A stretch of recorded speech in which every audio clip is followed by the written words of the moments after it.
Alrighty, folks, got a ton to get to today here on the show. Everything from the real Biden scandal continues to roll out. Why isn't it getting more attention? Plus, the Epstein scandal, non-scandal, and why are some people unwilling to say what they actually want to say about the Epstein supposed cover-up? First, everyone is still talking about our latest addition to the Daily Wire, Isabel Brown. Her brand new show premieres this fall exclusively on Daily Wire Plus. Don't worry, there's plenty more on the way as we celebrate a decade of the Daily Wire. Yes, we are celebrating our victories because who doesn't love winning? But we're also fighting harder than ever. The left would love to silence your voice. We make it louder. They would love open borders. We demand law and order. They want drag shows for kids. We make documentaries that expose the truth. They cancel. We create. This is the time to be part of a community that fights back and wins. Go to dailywireplus.com and join the fight today.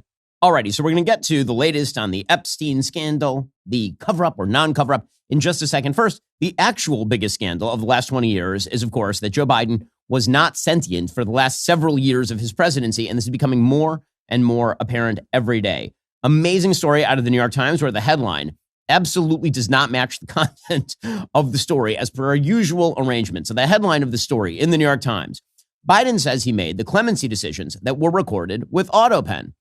Cool. So everything was fine, right? That he said that he was going to give clemency or pardons to people. And then he just said to his people, fine, use the Autopen to sign it. I'm busy today. That is not what the story actually says. What the story actually says is something different.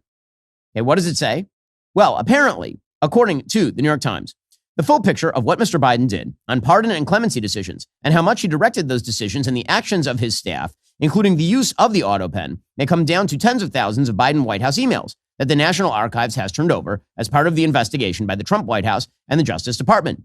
Those emails contain keywords like clemency, pardon, and commutation from November 2024 through January 2025, according to people familiar with the matter. The Times has reviewed several dozen of those emails, which discussed each of the major grants of clemency that were recorded by an Autopen near the end of Mr. Biden's term. But the Times has not seen the full extent of the emails, so it is impossible to capture the totality of information they contain, or else they might show about Mr. Biden's involvement in the pardon and clemency decisions. But those that were reviewed by the Times show that the Biden White House had a process to establish that Mr. Biden had orally made decisions in meetings before the staff secretary, Stephanie Feldman, who managed use of the Autopen, would have clemency records put through the signing device. Okay, so here is the problem. Later on in the article, buried always, paragraph 17, paragraph 18, paragraph 20. As always, the actual story is buried here. Okay, what is the actual story? Apparently, President Trump had categories of clemency, and those categories of clemency did not spell out all the details, and people would just fill in the details as to who should receive clemency and when. Quote, at the end of his term, Mr. Biden reduced the sentences of nearly 4,000 federal convicts and preemptively pardoned politically prominent people he considered potentially targets of Mr. Trump for criminal investigations. Mr. Biden said in Thursday's interview he had his staff use an Autopen for the warrants because he had granted clemency to so many people. The Autopen was used, in all, on 25 pardon and commutation warrants from last December to January. Some of the individual warrants included large batches of names because they all fell into the same broad policy category, like reducing the sentences of nonviolent drug offenders who met standards that Mr. Biden established.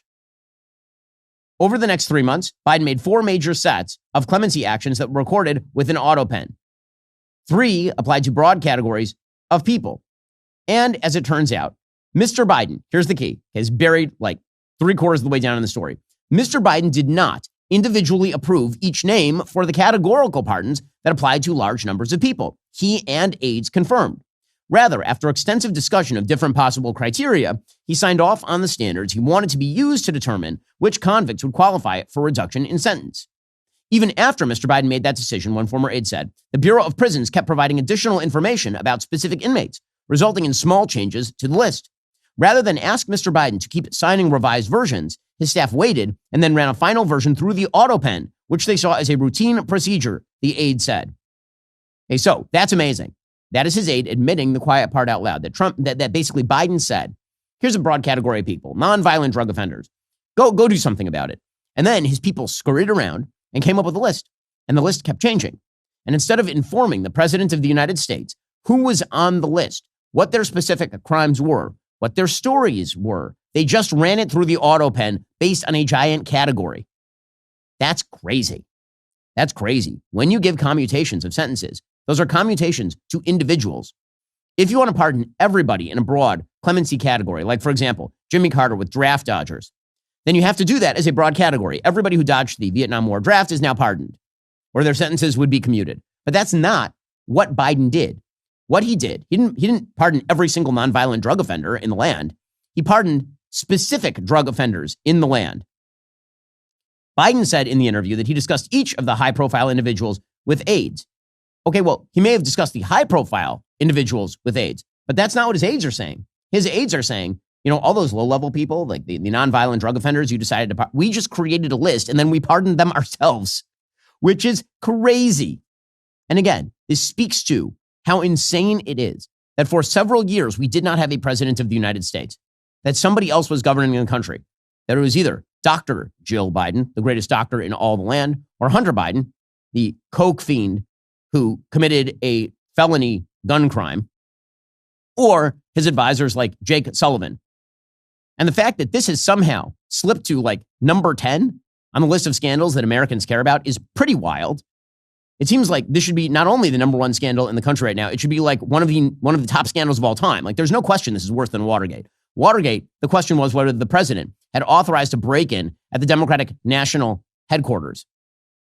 And by the way, that was in the aftermath of similar activity having been done by LBJ in prior elections against, for example, Barry Goldwater.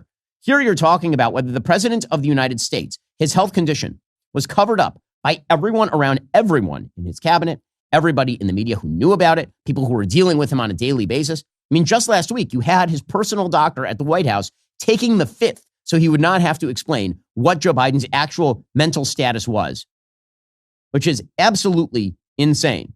So the Trump administration is looking into this. According to the New York Times, the Trump administration's scrutiny of the use of the Autopen intensified last month when President Trump signed an order on June 4th directing his White House counsel and attorney general to investigate Biden's mental acuity and whether Joe Biden's aides had illegally used the device, the Autopen. The executive branch investigation led to the Trump administration request for all emails about clemency issues from the Biden White House near the end of Mr. Biden's term.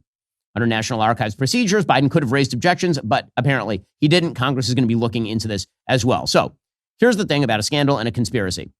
If you can name the scandal and the conspiracy, like the people who were actually involved in the conspiracy, then it is a plausible conspiracy. It is certainly more than plausible that there were many people around Joe Biden who knew about his mental health condition. We know this from not only the reporting of Alex Thompson and Jake Tapper, we know this from contemporaneous reporting. We know this from the use of our own eyeballs, because the question is, when did Joe Biden go senile? And we all watched it happen in real time because he was speaking on camera and he was the president of the United States. And it's because he effectively died on camera that he wasn't actually the end nominee for his own party after being formally nominated for the presidency again in 2024, right? That's what a conspiracy looks like. A specific group of people doing a specific thing for a specific purpose. Alrighty, coming up, we'll get to everything Epstein related. The controversy continues. But you know what's funny? When we first started Daily Wire, I thought the hard part would be creating the great content. Turns out dealing with all the behind the scenes stuff, that's the stuff that eats up your time.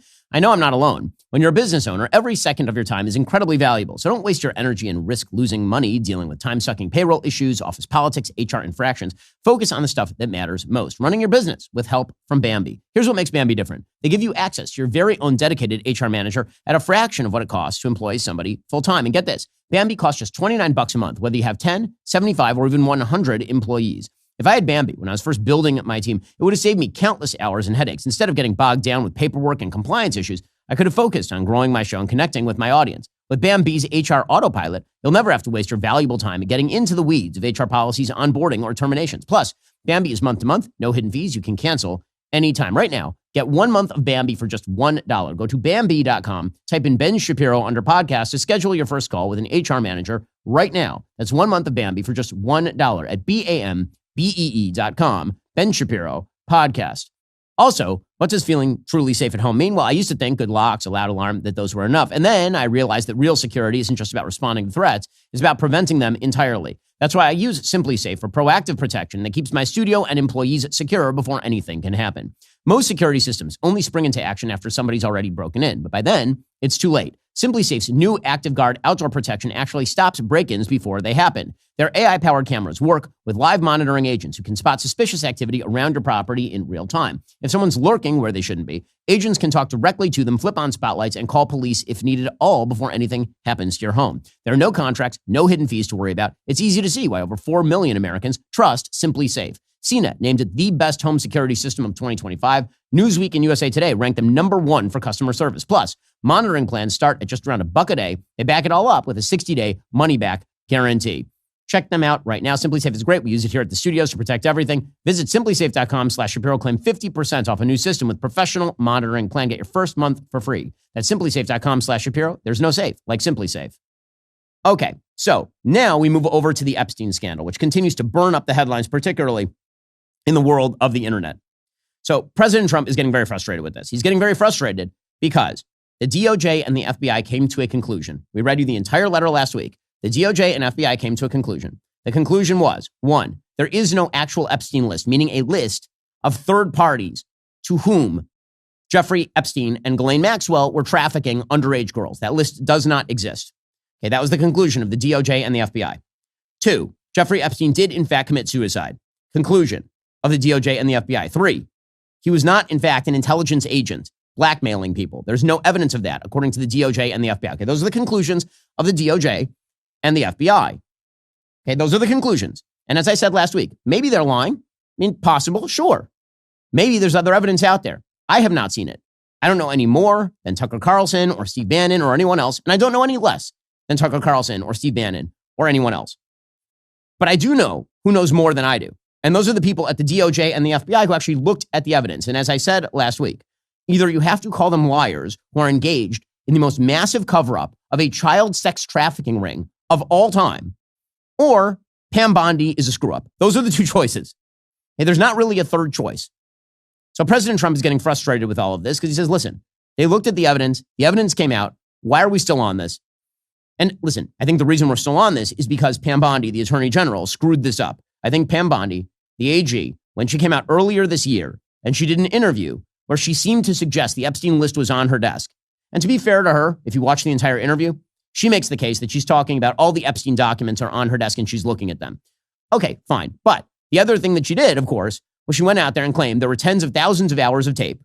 There are, by the way, but they are child pornography. The reason the FBI is not releasing them is because those tapes do not include underage people with third parties on Epstein Island. That is not what the tapes are. Okay, I also have sources in the federal government who are covering this stuff and have seen the documents. Okay, those tapes are just child porn. That's all. That's what they are. That's why the FBI is not releasing them. Okay, as far as the Epstein list, what I have been told by my sources is that there is no Epstein list, that basically there's a black book of Jeffrey Epstein contacts. And the vast majority of those contacts are already out there publicly. That's why you know names like Prince Andrew or Alan Dershowitz or some of the names that have been mentioned here. Those contacts, there is no evidence, according to the DOJ and the FBI, and again, that's public. There's no evidence that any of those third parties were having girls trafficked to them. Okay, that is not evidence that was made clear, certainly, to the DOJ or the FBI. Okay, that is so. Pam Bondi then made the sin, the cardinal error, of bringing a bunch of social media influencers they were in the White House to meet with President Trump, and she walks in with a bunch of binders with material that had already been publicly released and said this is round 1 of the release. And she handed them the binders, and they all walked out. You remember this. It was really foolish. They all walked out holding up the binders as though they'd been giving the Nobel Peace Prize or something. And it turns out there was nothing in the binders, which was humiliating to the influencers and incredibly dumb on the part of the Attorney General. And then, as a cover-up of her own incompetence on that, she proceeded to send a letter to Kash Patel at the FBI suggesting that he had not turned over documents that he had in his possession to her. Again, there's no evidence that that is the case. And so that's why there's currently a fight between Dan Bongino, the deputy director of the FBI, and Pam Bondi, the Attorney General of the United States. But the bottom line is this. There are two possible theories here. Theory number 1, Pam Bondi oversold what she had, and she didn't have any evidence of the things that she was maintaining, and she screwed up the public release.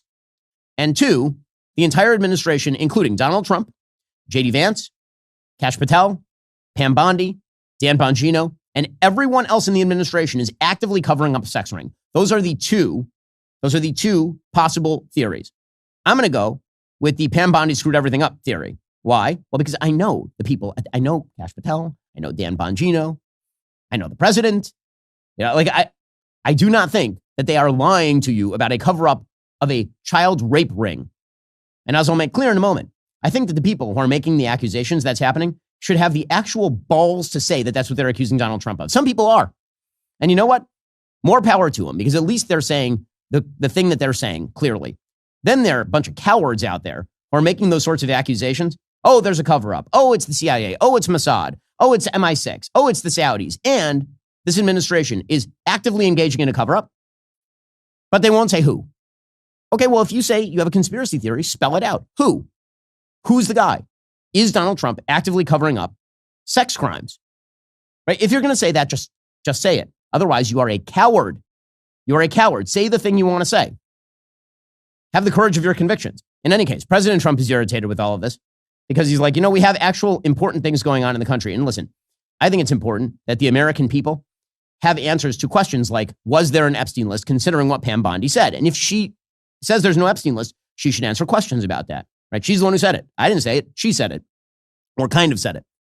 How about the thousands of hours of tapes? She said it. I didn't say it. She should answer questions about that. I've been calling from day one for a press conference involving the AG or Kash Patel or whomever. Go out there and explain your conclusions, right? I mean, that would be full transparency. And as far as the release of documentation, as far as the release of tapes, there are processes and procedures that are in place for a reason at the FBI and DOJ with regard to what they release in criminal investigations. So, for example, the FBI is not going to post tens of thousands of hours of child pornography that Jeffrey Epstein downloaded onto his computer so he could goon. Okay, that's not a thing that they are going to do. Okay, they are also not going to release a gigantic list of names who are not implicated in sex crimes. And that's why their names were redacted. Because how would you like it if you had been at a party with Jeffrey Epstein once? Or let's say you had been friends with Jeffrey Epstein, but you didn't know of his sexual proclivities with young girls. And you went to his island on his private plane, or he just flew on his private plane and didn't go to his island. And now everyone thinks you're a pedophile, right? That's why the FBI doesn't typically release names in investigations unless there's evidence the person is engaged in a crime. That's why. So they can't release everything. And if they want to release that stuff, they can go to a judge and they can ask for that stuff to be released. The judge will probably say no because it's a violation of the Fourth and Fifth Amendment rights, presumably, of the people who are at issue here. In any case, President Trump put out a statement. He said, what's going on with my boys, and in some case, gals? They are all going after Attorney General Pam Bondi, who is doing a fantastic job. We're on one team at MAGA, and I don't like what's happening. We have a perfect administration, the talk of the world, and selfish people are trying to hurt it. All over a guy who never dies, Jeffrey Epstein. For years, it's Epstein over and over again. Why are we giving publicity to files written by Obama, crooked Hillary, Comey, Brennan, and the losers and criminals of the Biden administration, who conned the world with the Russia hoax, 51 intelligence agents, the laptop from hell, and more?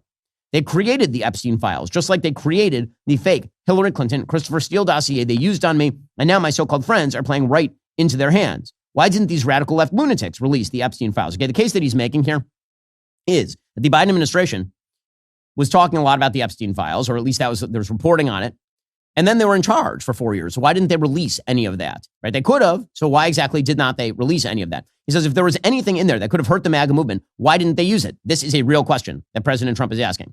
It's correct. If Donald Trump, right, there are a bunch of people on the left now implicating Trump and saying, well, the reason that nothing's been released is because he's in the fight.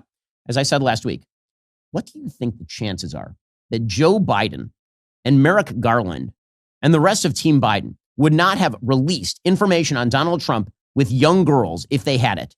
Those chances are less than zero. They do not exist. Okay, so President Trump continues. They haven't even given up on the John F. Kennedy or Martin Luther King Jr. files. No matter how much success we have had, securing the border, deporting criminals, fixing the economy, energy dominance, a safer world where Iran will not have nuclear weapons, it's never enough for some people. We're about to achieve more in 6 months than any other administration has achieved in over 100 years. And we have so much more to do. We are saving our country and making America great again, which will continue to be our complete priority. The left is imploding. Kash Patel and the FBI must be focused on investigating voter fraud, political corruption, Act Blue, the rigged and stolen election of 2020, and arresting thugs and criminals instead of spending month after month looking at nothing but the same old radical left-inspired documents on Jeffrey Epstein. Let Pam Bondi do her job. She's great. The 2020 election was rigged and stolen. They tried to do the same in 2024. That's what she is looking into as AG and much more. 1 year ago, our country was dead. Now it's the hottest country anywhere in the world. Let's keep it that way and not waste time and energy on Jeffrey Epstein, somebody that nobody cares about. Thank you for your attention to this matter. Okay, so a bunch of people are saying that's dismissive of people's concerns. I get it. I do. Okay, also, if you're President Trump and you're looking at what is, by most accounts, the most successful month of a presidency in modern memory, and you're talking about a president who this month passed the one big beautiful bill maintaining tax rates and cutting the future growth curve of Medicaid, for example, a president who pursued the single most successful foreign policy strike of my lifetime, 0 Americans killed, 0 Americans wounded, end of the Iranian nuclear program. You're talking about a president who solved a conflict in Africa, a president who, as we'll discuss in a moment, is re-engaging in the fight to prevent Putin from taking over Ukraine, a president who is winning on immigration. And you're concerned with Jeffrey Epstein. When the investigation is done, you can understand Trump's frustration as well. So I understand why people are saying, don't be dismissive of people's concerns. You're the people who actually spun up a lot of those concerns for years. I get it. I totally get that. And as I've said, AG Bondi really does have a public responsibility to come out and do a presser and answer all the questions. She does, because she's the one who pushed out the line that there was a list, or maybe not a list, there were tapes, there were 1,000 victims and all the rest. Like, explain yours. I get that. That is not the same thing as the questions that some are asking today. Right? So when Elon Musk, for example, says that we should release the files as promised, when he said just release the files as promised, okay, first of all, they should explain why they're not, right? Like, I agree with that. As I've said, I think there are probably good reasons why they are not releasing, like legal reasons. They're not allowed by a judge, presumably. And they can clarify that. Clarification would be good here. Transparency would be good. I agree with the transparency call. That is not what a lot of people are asking today.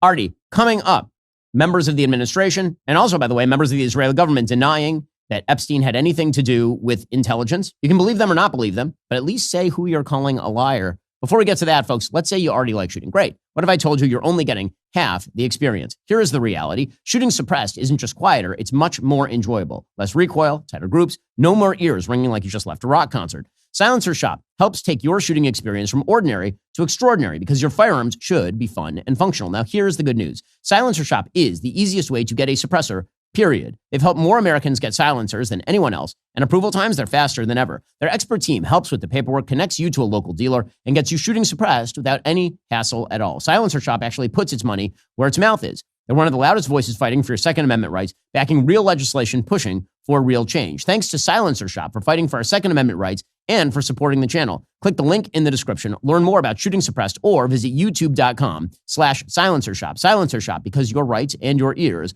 are worth protecting, and shooting silence is just more fun. It's great. Go check them out right now. youtube.com/Silencer Shop to learn more about them. Silencer Shop, because again, your rights and your ears are indeed worth protecting.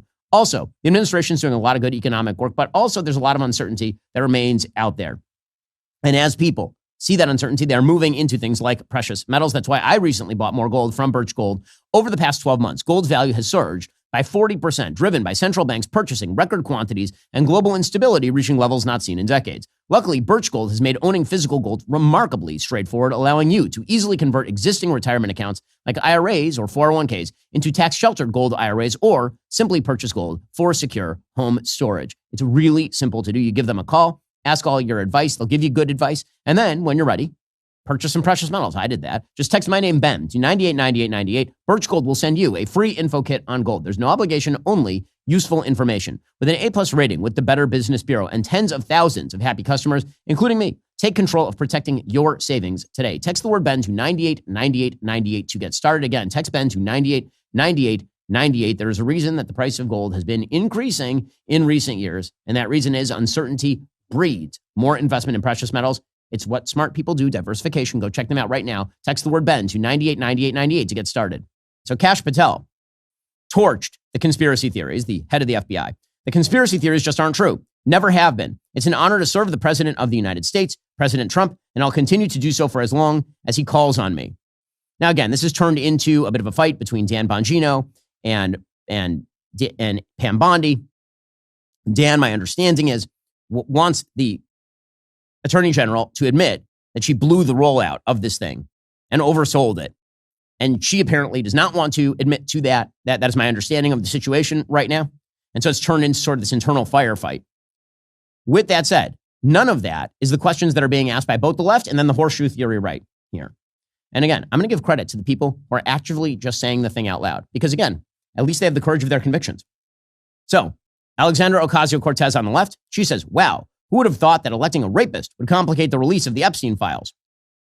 So first of all, that's a lie about President Trump. He's not a rapist. But second of all, when she says that would have complicated, what she's claiming is that President Trump is in fact implicated in the Epstein files. Ro Khanna, Democratic congressman from California, he says, why are the Epstein files still hidden? Who are the rich and powerful being protected? On Tuesday, I'm introducing an amendment to force a vote demanding the full Epstein files be released to the public. The speaker must call a vote and put every Congress member on record. Now, again, this is a really cynical piece of politicking by Ro, for sure. Because as I recall, he was in Congress during the Biden administration, and the president of the United States was of his party, and all the same materials were available to Democrats during that time, and he didn't do this, right? So the implication from Democrats is that Trump is engaged in a cover-up. But I do want to give a special shout out for courage, truly, really, to Dave Smith, the pseudo-comedian turned political commentator. He put out a tweet, quote, in the last month, Donald Trump has launched a war of aggression on behalf of a foreign government, exploded the debt, announced that he's continuing the Biden policy of arming Ukraine, and covered up a giant child rape operation. Okay, credit to Dave Smith for actually saying what he believes. Truly, at least he's being honest. At least he's being honest. And there he was at TPUSA, and I do have to ask the question here as to why TPUSA decided to spend the weekend promoting the theory that President Trump is engaged in a child rape cover-up. That's a weird thing for TPUSA to do. I know that Charlie Kirk obviously was a major force in getting President Trump elected. He's an ally of the president, handing over the stage to multiple people claiming that the president of the United States is engaged in a child rape cover-up is definitely a weird move, definitely a strange move. In any case, here was Dave Smith just saying that from the stage at TPUSA. Listen, guys, I'm a free American. I supported Donald Trump in this last election. Yes, he did just actively cover up a giant child rapist ring, and I'm going to criticize him for that, okay? And I'm sorry, after all these years of us right-wingers saying, protect the children, come on, that's bad for your soul if you don't. You speak up about that. It's horrible what he's doing. Okay, so first of all, as we've talked about, and I'm sure we'll talk about again, the evidence of the child sex trafficking beyond Jeffrey Epstein and Ghislaine Maxwell, his girlfriend, two third parties, that is all based, as we discussed last week, on the testimony of an incredibly unreliable witness in Virginia Giuffre, who was so unreliable prosecutors would not even use her in the Ghislaine Maxwell prosecution. But at least Dave Smith is saying the thing, right? He is accusing the president of the United States of a child rape cover-up. That is what he's accusing the president of the United States of, just like members of the left. And then there's Tucker Carlson. So Tucker took the stage at TPUSA, and essentially he made the same claim, but he didn't have the courage of his convictions because he's not willing to say what he's saying. Again, there are only two possibilities here. Either Pam Bondi screwed up the rollout of this particular case, and she oversold what was there, and then she had to walk it back, but she won't publicly walk it back. Or the president of the United States, the vice president of the United States, the head of the FBI, the deputy director of the FBI, and the head of the DOJ are all complicit in a child rape cover-up. Those are the only two choices. There is no third choice. Well, here is Tucker Carlson saying what Dave Smith is saying, but without the courage of his convictions to just say Trump is the one doing the covering it up. And I would love for him to say it publicly. Seriously, he knows the president. He's friendly with the president. He's obviously incredibly friendly with the vice president of the United States, for whom his son is press secretary. So anytime he wants, he could call up the administration and seek clarification on whether they are in fact covering up child rape. And I would love to know whether he has done that, since he is very close with those people. But here is Tucker making the accusation without having balls to actually say it.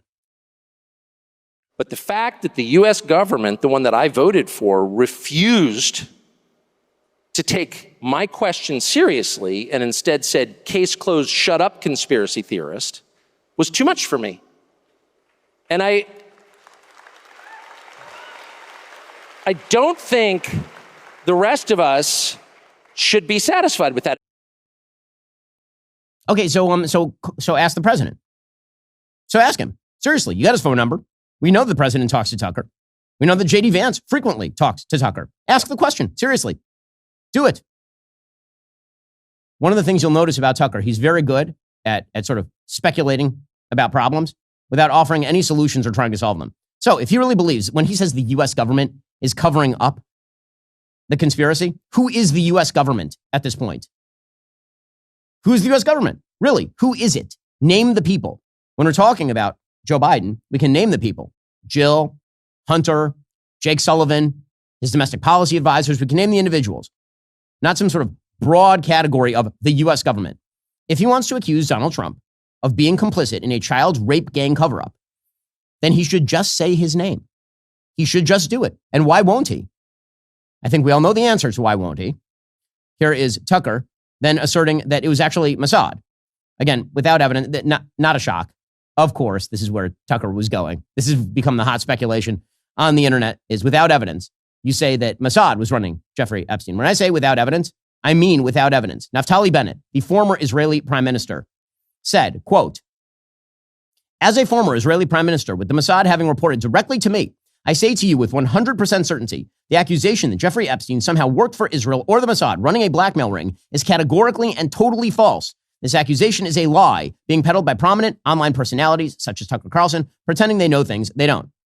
And in fact, I followed up with the former prime minister, Naftali Bennett, and what he told me is that Mossad has not been active in the United States or against the United States since the Jonathan Pollard scandal of 1987, when a U.S. Army contractor who's actually working for the Navy revealed classified information to the Israeli government. He was prosecuted by the United States government and ended up in prison for almost 30 years.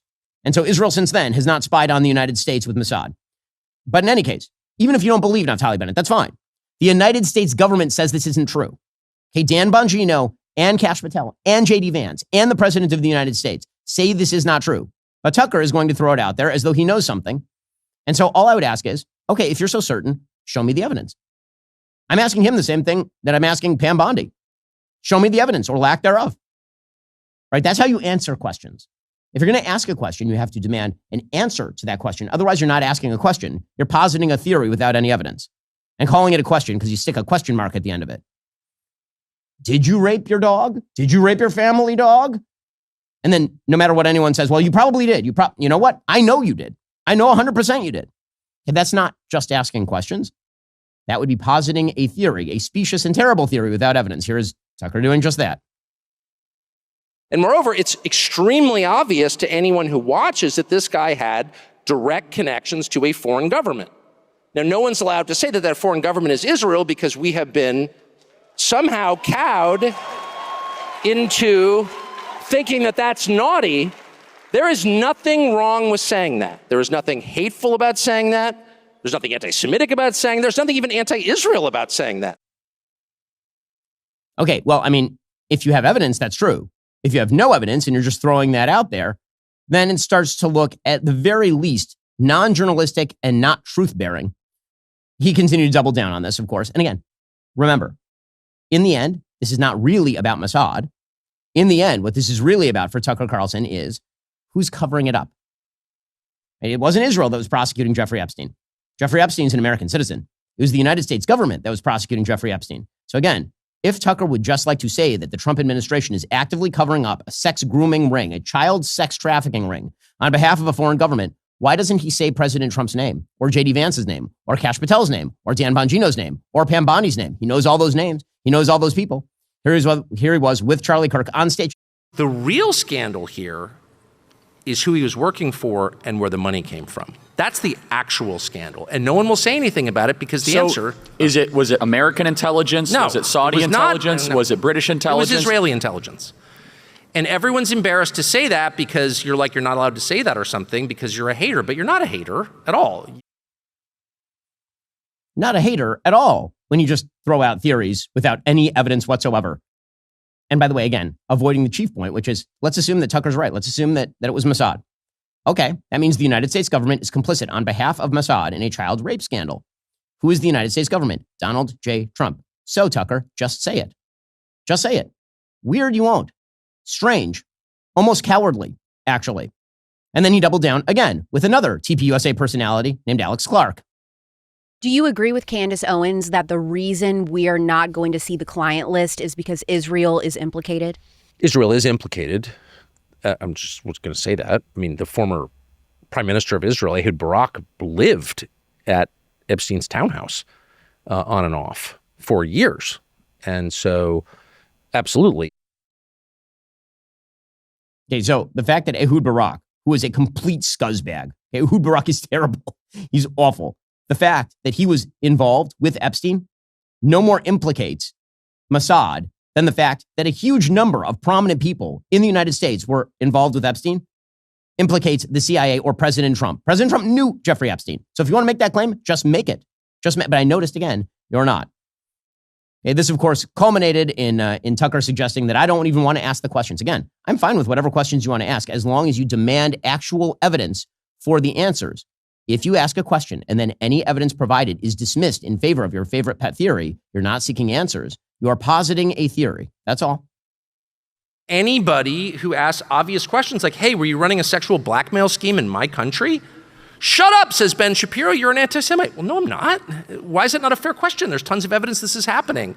Like, are you joking? You're not going to shout me down, by the way, at this point. I spent 4 years being shouted down by the left for asking, I thought, pretty reasonable questions. I have always felt very moderate. I'm not a hater at all, and I'm not going to become one. And I don't think my questions are insane. They may be stupid, but if they're stupid, then just speak slowly so I can understand as you answer them. Okay, here it is, slowly. If you are asking a question, but demanding no answer to that question, and any evidence that contradicts your pet theory is dismissed, you are not asking a question. You are positing a theory of your own, but don't have the balls to say the thing you want to say, which is that Donald J. Trump, the president of the United States, is in fact covering up a child rape ring. That's as slowly as I've ever talked on the show, and slower than I will ever talk again. That is the thing that I am saying. And by the way, I've never called Tucker Carlson an anti-Semite. I actually haven't. Go back, look through the record. It's never a thing that's happened. He's throwing that out there as a red herring to the fact that he is saying things that he does not have the capacity to back up, period. And this is all part, again, of a sort of broader demoralization effort that is happening on parts of the right. Okay, President Trump is right about this. When President Trump says there have been an enormous number of wins under his administration, that is true. There are an enormous number of wins under President Trump's administration. That's just a fact. But there are a number of people, particularly Tucker, who make a living off of suggesting that there is nothing whatsoever that you can do to actually fix the country, fix your life, or make things better. Well, meanwhile, President Trump continues to win actual victories, not cosmetic victories or appetizers, actual victories. We'll get to that in a moment. First, my work schedule has been, rather busy as of late, especially because of the extended show. I still need to make sure I'm maintaining my health, hitting the gym, spending time with the family, even with the crazy schedule. I learned pretty quickly, peak performance requires peak nutrition, not just caffeine. That means eating enough fruits and veggies throughout the course of the day, wherever the day may take me. That's why I'm so thankful to have Balance of Nature, which fits right into even the busiest of days. Imagine trying to eat 31 different fruits and veggies every day. That sounds miserable and time-consuming. With Balance of Nature fruits and veggies, there's never been a more convenient dietary supplement to ensure you get a wide variety of fruits and veggies daily. Balance of Nature takes fruits and veggies, they freeze-dry them, they turn them into a powder, and then they put them into a capsule. You take your fruit and your veggie capsules every day, and then your body knows what to do with them. It is, in fact, kosher, so I can pop it right into the protein smoothie, and I am good to go. Go to balanceofnature.com, use promo code Shapiro for 35% off your first order as a preferred customer, plus get that free bottle of fiber and spice. That's balanceofnature.com, promo code Shapiro. Again, balanceofnature.com, promo code Shapiro for 35% off your first order as a preferred customer and that free bottle of fiber and spice. So here's Tucker Carlson suggesting that President Trump's wins on Title IX, defending girls from boys in sports, and shutting down the transing of the kids on a federal level. Here's Tucker suggesting that that's totally meaningless.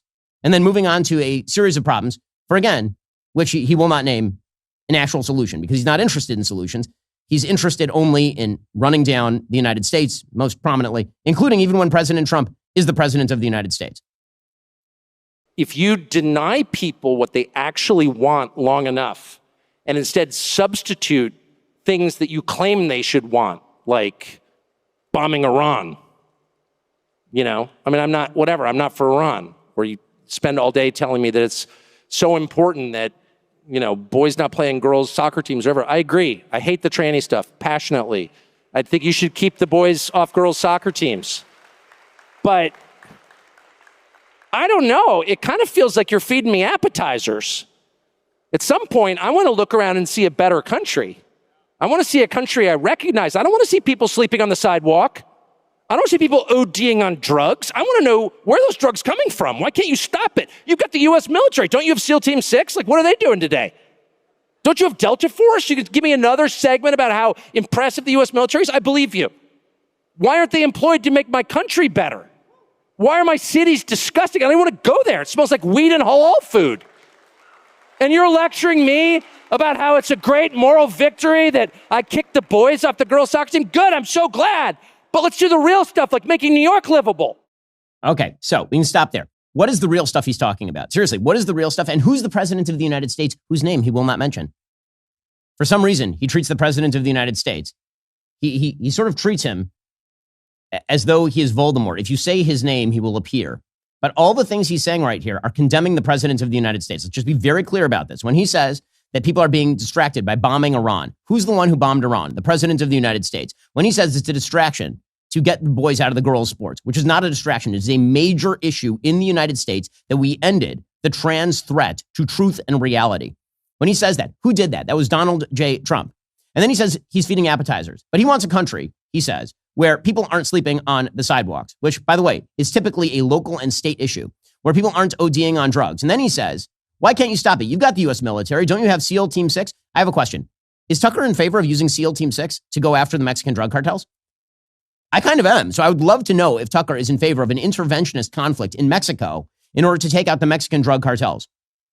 Really? Like, is he? If so, he should probably spell it out. But notice there's never a solution.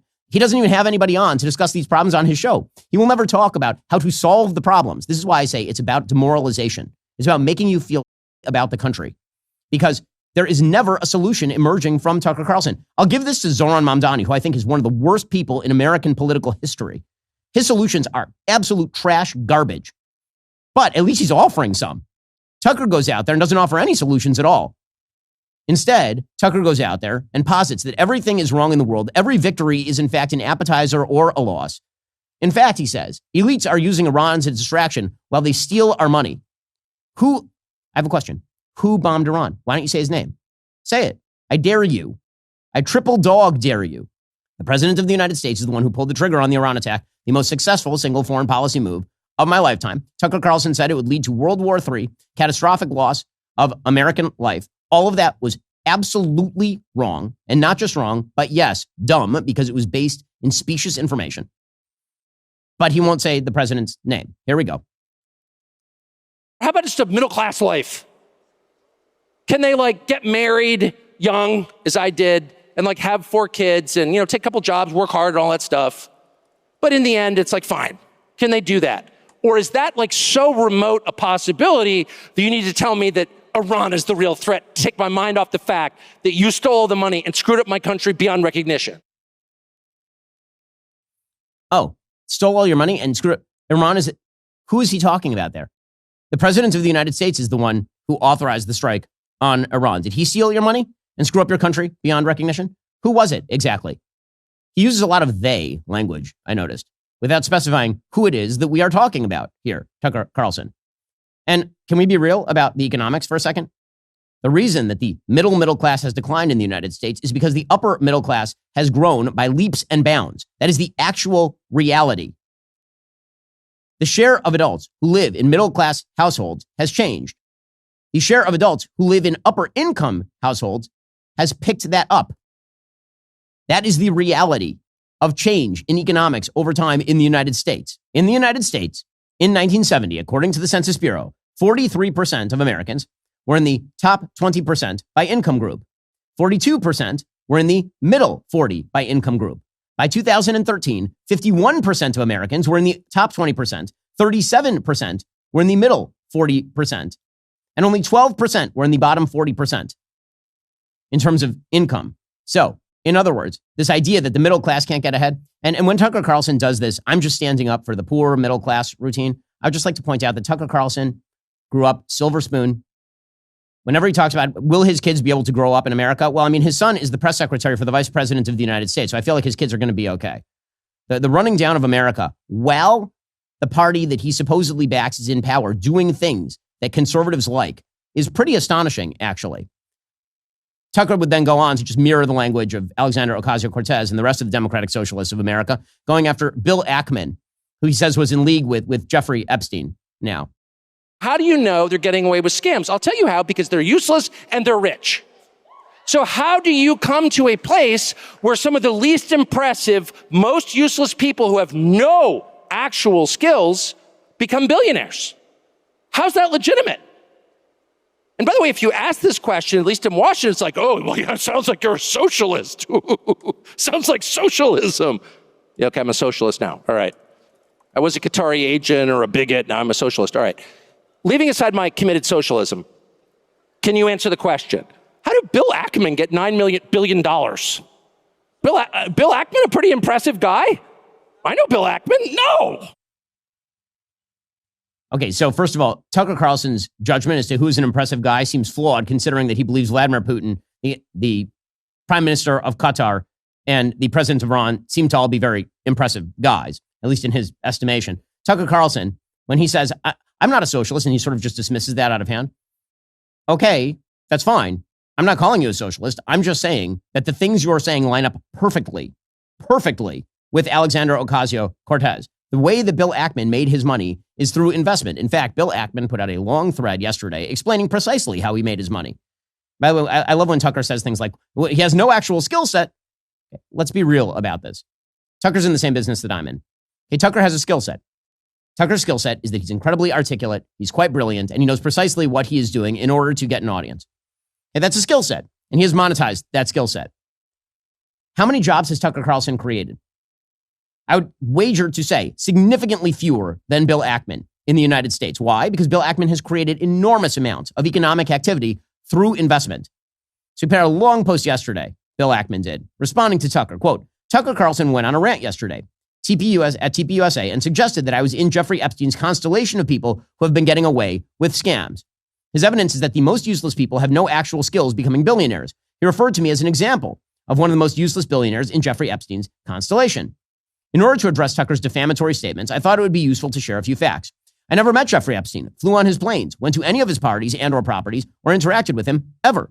When my wife was a professor at MIT, she received a $125,000 grant from Epstein prior to my knowing of her existence. She met Epstein once for 45 minutes at the request of the head of the MIT Media Lab, made a presentation about her work, and later got a grant.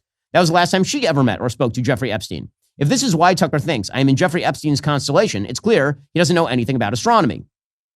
With respect to how I generated a net worth of more than $9 billion, I share the following. I inherited good genes from wonderful parents who instilled good values in me. I never received an allowance, so I worked odd jobs washing and waxing cars, digging ditches, lawn and tree care, etc. for pocket money beginning when I was about 10. My parents gave me a huge head start by paying for my education, including college and business school. I paid for my housing and expenses, and they paid for my tuition. I worked through college selling advertising for the Let's Go Harvard student travel guides.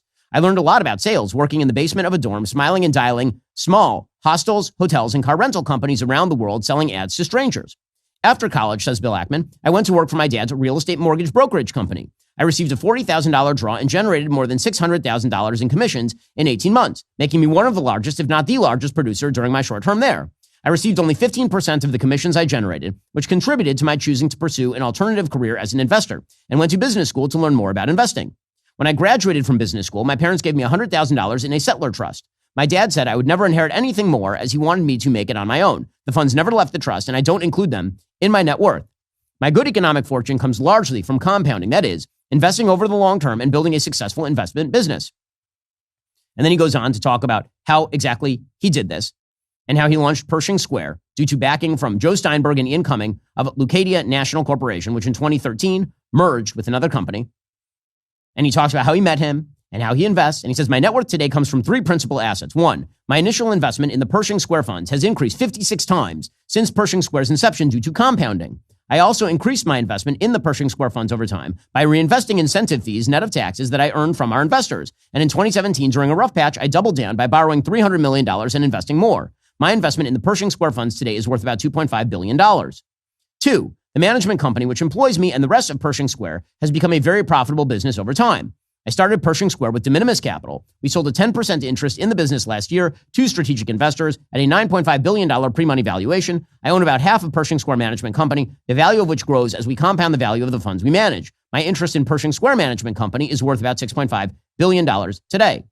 He says, while Tucker may believe investment management is a useless activity, I expect our investors would say otherwise. Pershing Square has generated one of the best investment track records of any investment firm over the last 21 and a half years, generating 2.9 times the return of the S&P 500 over the same period net of all fees and expenses. We've been an active and engaged investor since we launched and have played a major role in turning around poorly managed, troubled, and or bankrupt companies, with Canadian Pacific, Chipotle, and General Growth being good examples of this activity.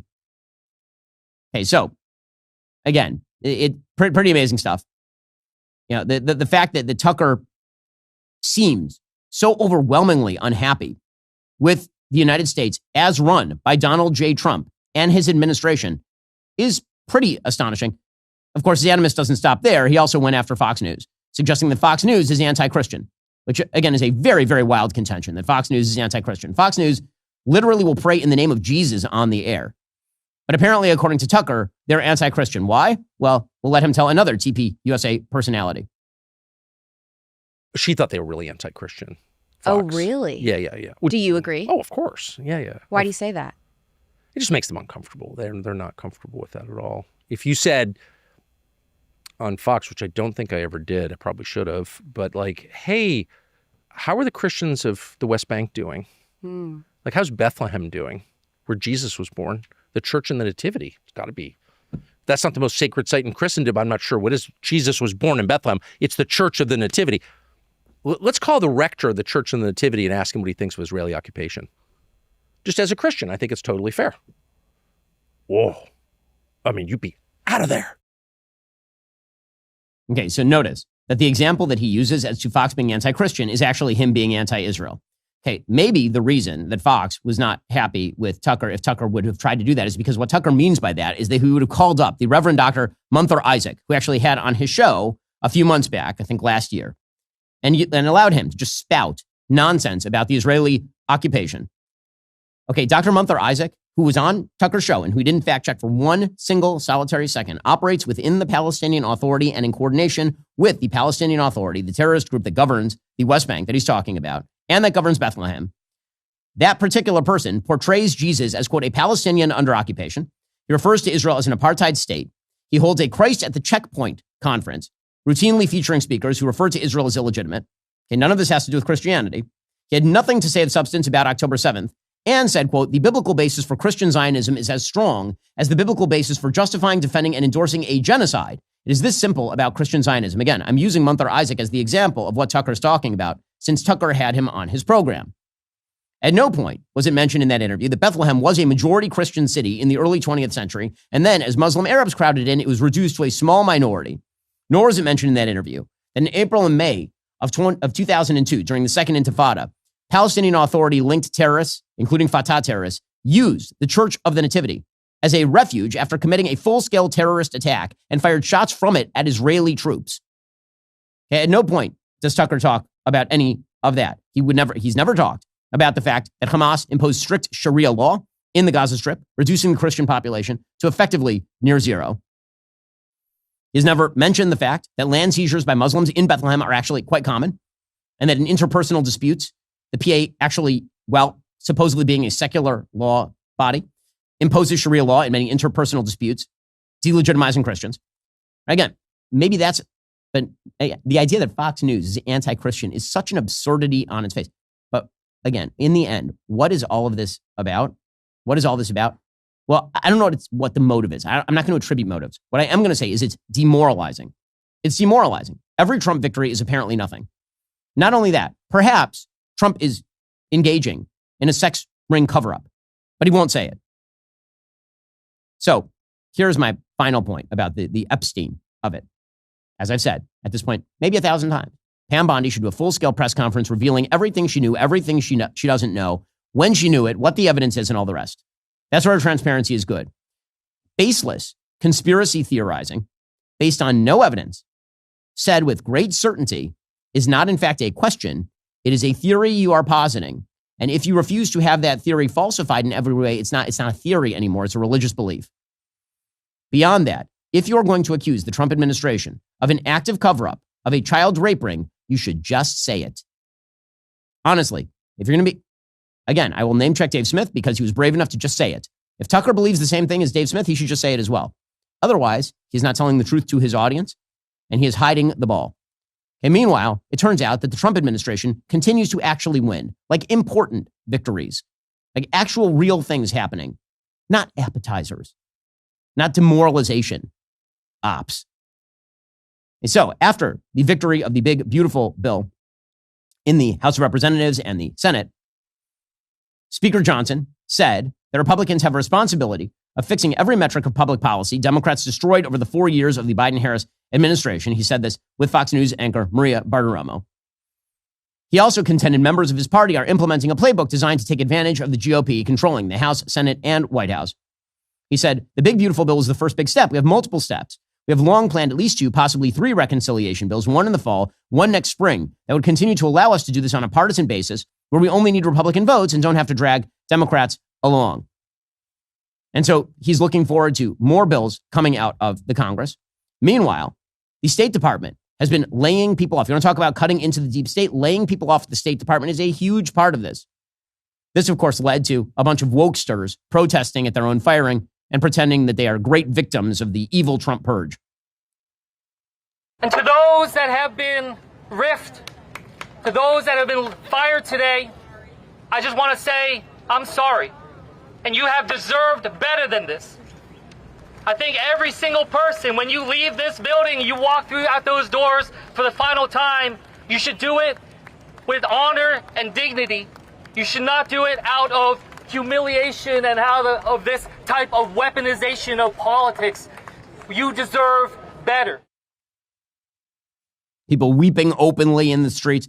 Hey, can we just be clear that the cuts here of about 1,300 people amount to less than 4% of the actual employee base at the State Department, which has in excess of 80,000 employees before this? This is a good thing. Okay, cutting these gigantic government agencies down to size is a good thing. It's not an appetizer. It's a good thing. Other good things. The President of the United States, as I have said 1 million times at this point, lives in the world of reality. Apparently, he is slated today to announce a new plan to arm Ukraine that is expected to include offensive weaponry, according to Axios. So why is it important that the president is authorizing more Patriot missiles being sent to Ukraine? I asked our friends and sponsors over at Perplexity, what is the Patriot missile defense system? Is it offensive or defensive? And here's what they say. The Patriot missile system, MIM-104 Patriot, is a sophisticated mobile surface-to-air missile system developed by Raytheon and primarily used by the United States Army and several allied nations. It is designed to detect, track, and intercept a variety of aerial threats, including tactical ballistic missiles, cruise missiles, advanced aircraft, and drones and loitering munitions. And typically, the Patriot battery consists of missiles, launchers, a radar set, an engagement control station, power generation units, and an antenna mast group. And essentially what it does is it tracks incoming threats, and then it identifies targets, and then the launcher fires a missile, which is guided toward the target by radar and onboard systems. This is really important for Ukraine right now because Russia has been sending extraordinarily large barrages of both cruise missiles and drones into populated centers in the west of Ukraine. President Trump recognizes that Vladimir Putin has been basically stringing him along so that he can continue escalating his attacks on Ukraine. And if you want Putin to come to the table, you have to engage in actual shipping of weaponry that is useful to Ukraine. Senator Lindsey Graham pointed this out over the weekend.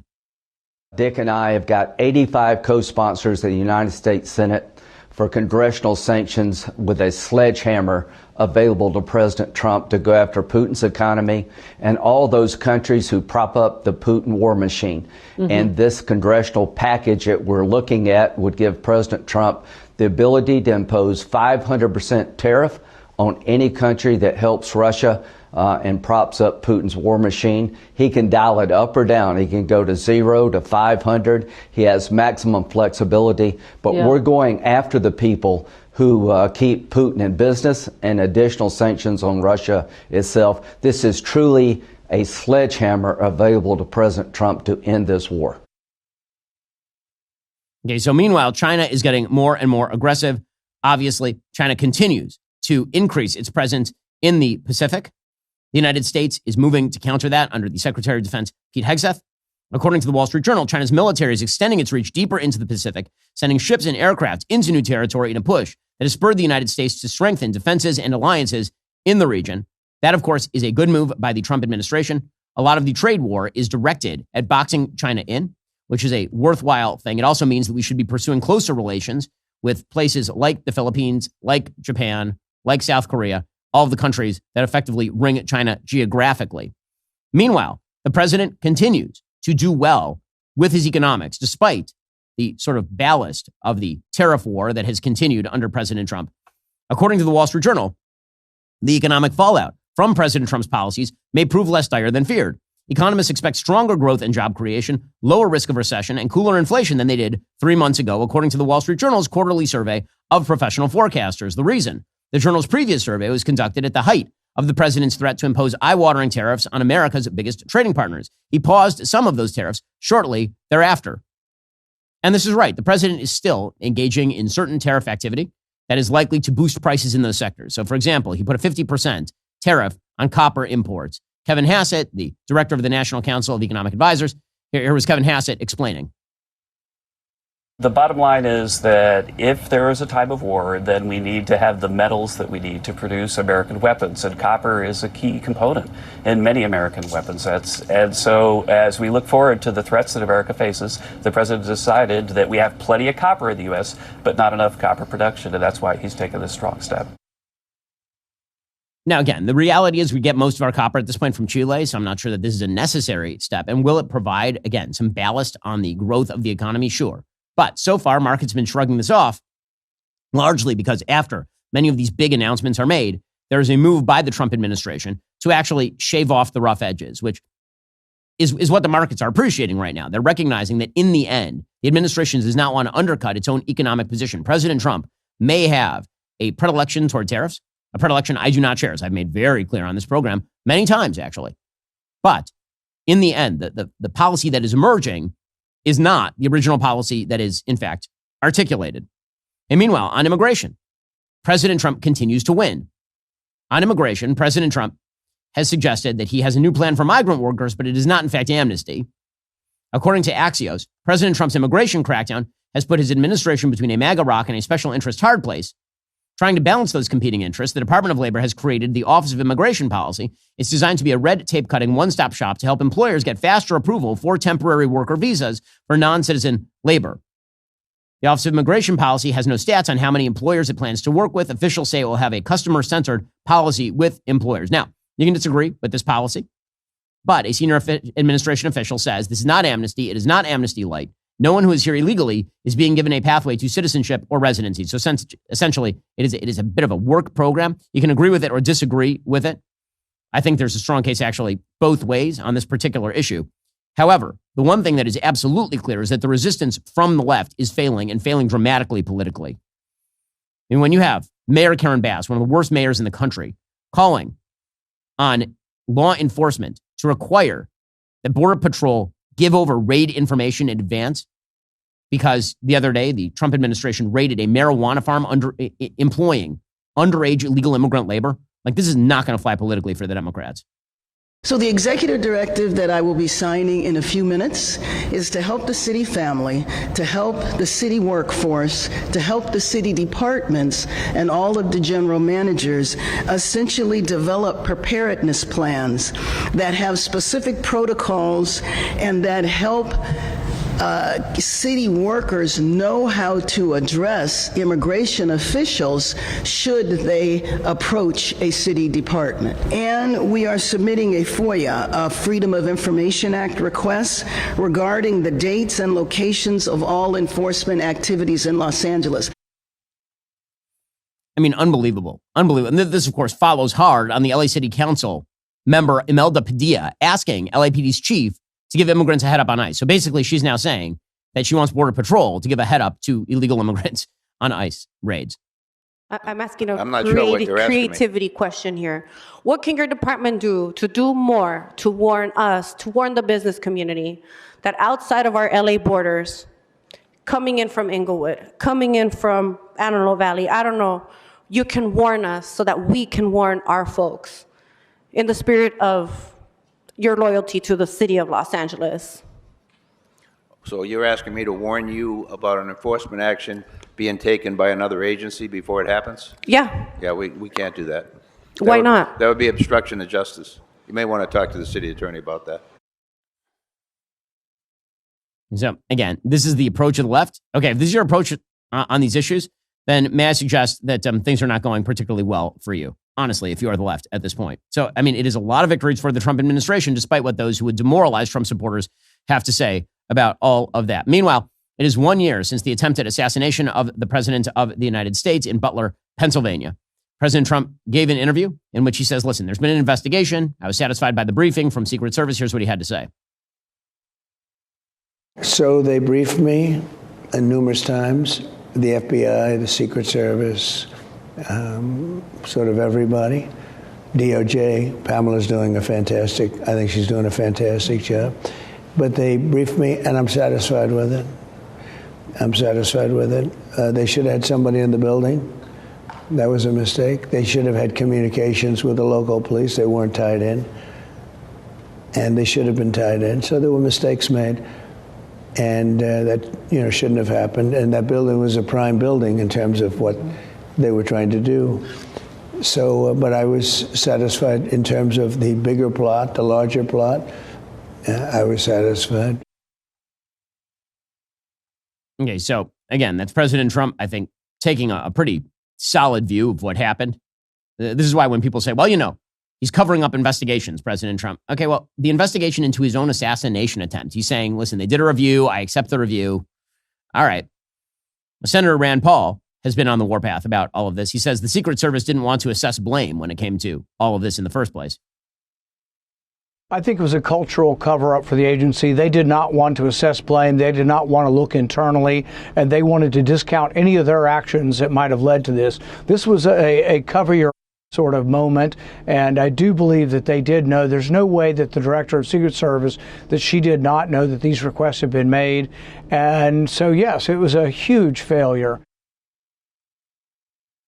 Okay, so he's right, of course, it was a huge failure. 6 Secret Service agents have now been placed on probationary leave. And of course, the leadership of Secret Service has changed. Worth noting here that, despite all the talk about how Iran apparently has the best of intentions with regard to the United States, we've learned that from certain high-profile figures interviewing the president of Iran. An ally of the Iranian supreme leader over the weekend joked that Iran could assassinate President Trump at his Mar-a-Lago resort in Florida, because this is what you joke about, obviously. Mohammad Javad Larijani, a regime figure and advisor to supreme leader of Iran, Ayatollah Ali Khamenei, said Trump can no longer sunbathe in Mar-a-Lago because while he's lying down, a micro-drone might target and strike him right in the navel. He laughed as he made the remark on Iranian television on July 9th, talking about the magic of Iranian drone technology. So yes, these are people who are best of friends with President Trump, obviously. Alrighty, folks, the show continues for our members right now. Apparently, his account at x.com was hacked by somebody who doesn't like Jews very much. I will say the result is hilarious. In order to watch, you have to be a member. If you're not a member, become a member. Use code Shapiro at checkout for 2 months free on all annual plans. Click that link in the description and join us.